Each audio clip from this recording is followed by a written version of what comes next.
Welcome back to ScarletSprites, guys. Alright, so a quick one today. I thought I'd give an update on the Sega STV cabinet I brought home a little while ago. Now, if you remember, the issue with this was that the image on the monitor was very blurry.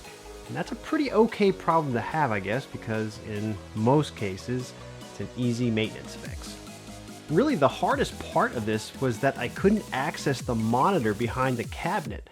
Unlike other Titan cabinets, mine does not have a rear access plate. I ended up having to take most of the cabinet apart and then lift the monitor and chassis out through the front. Since this is a real pain, I recapped the chassis and replaced the flyback just so I don't have to mess with pulling this out again anytime soon. As you can see, the picture on the monitor now looks great and is hopefully ready to run for years to come. And since I already had the monitor out, I decided to just remove all of the wiring. And I took this whole thing outside, simple greened the inside and outside, and then hosed it all down.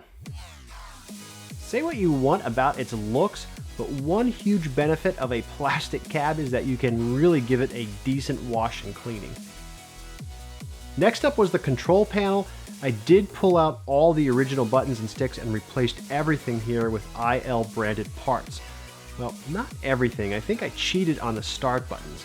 I had two brand new white haps in a drawer that I felt like I could use here.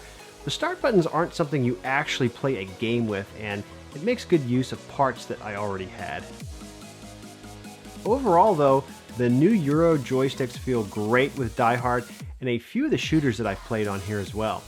Now that's not overly surprising for new sticks obviously, but I really can't stress enough for anyone out there who may decide to get a cabinet, don't cheat yourself on the controls. Don't settle for the worn, age-old stuff that is already on there when you get it. Controls are cheap and will undoubtedly change your overall experience for the better. So speaking of playing games other than Die Hard, yes, I did install my Darksoft multi-cart into the board on the back panel, because why be limited to just Die Hard? If we have a Sega Titan cabinet, let's make great use of it and have access to all of the STV games. Now this did change my mind on having some type of selector for the multi-cart though.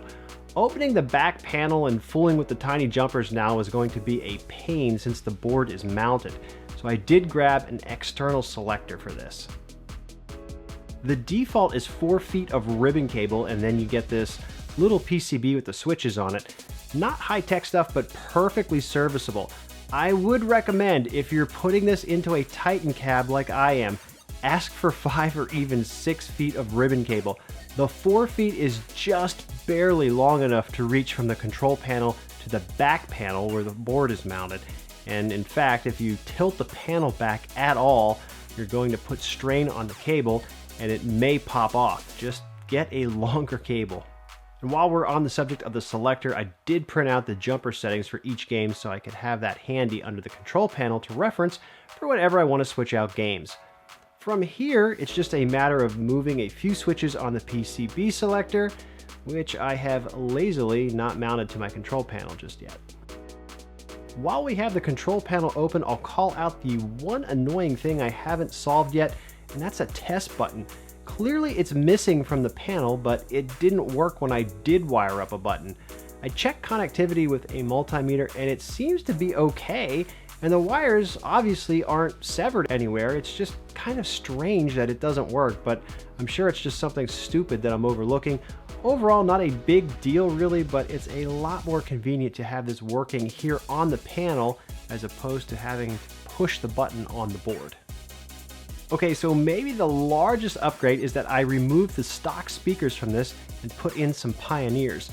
Again, similar to the Neo Geo, this isn't audiophile grade stuff here by any means, but these do offer a decent bump in quality from the stock speakers, especially when they're hooked up to a small amp.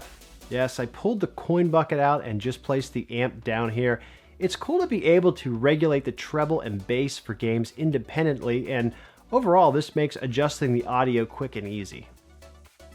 It's really difficult to convey how this actually sounds since I can't use a direct capture for that obviously, so this is just some over-the-air capturing of the audio direct from the speakers into a microphone.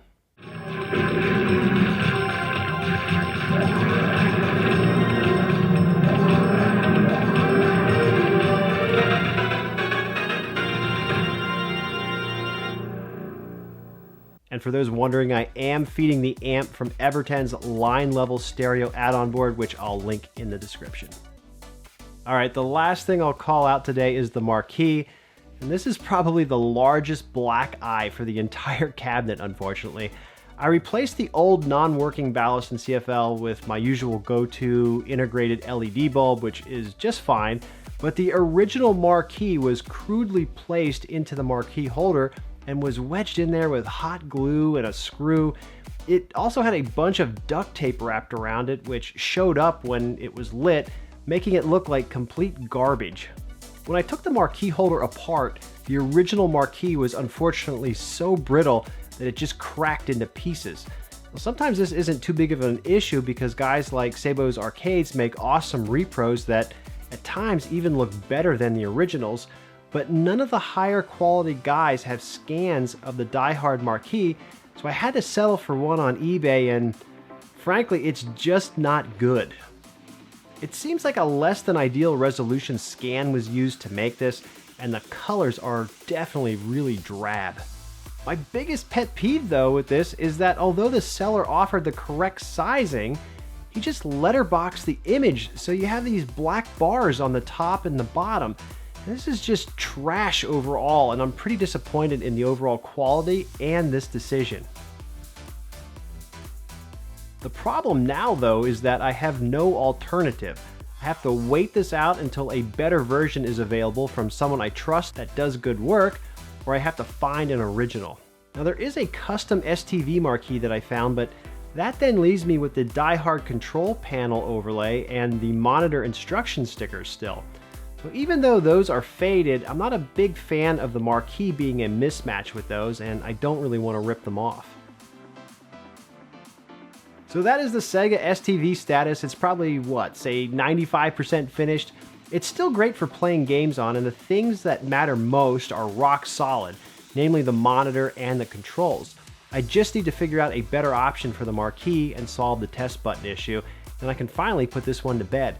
Pretty easy overall and not a ton of labor hours invested here, and that's a good thing because I already have the next project on deck, which I'll cover here on the channel very shortly.